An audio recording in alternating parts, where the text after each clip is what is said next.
Your avoidant didn't listen when you cried, didn't flinch when you begged, but silence made them panic. It wasn't the tears, it wasn't the late night paragraphs, it wasn't the voice notes that started soft and ended in a heartbreak. None of that reached them because your words weren't too much, they just weren't convenient. See, the avoidance only understands discomfort when it threatens their control. And when you finally shut up, when the good morning text stopped, when the double text turned into no response at all, that's when the silence screamed. You begged for effort, they yawned.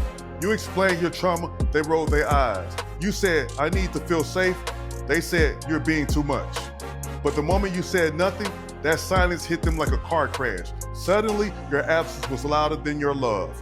And not because they miss you, but because they missed the power that they had when you still cared. Because the avoidant doesn't chase love, they chase control.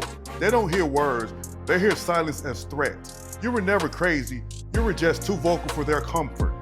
Follow if your silence made the avoidant act brand new. Comment enough if you finally got your voice back. See, when you finally went quiet, they didn't just notice, they panicked. Because your silence didn't sound like a break, it sounded like a boundary. And boundaries to an avoidant feel like war. They suddenly remember every memory, every moment you showed up for them, every time you loved them when they were cold, rude, detached. Now they're texting WYD like that's an apology. Now they're reacting to your Instagram story with heart eyes, like emojis erase emotional neglect. But deep down, they don't miss you. They miss being in control of your emotions. Because silence means that they have to feel now.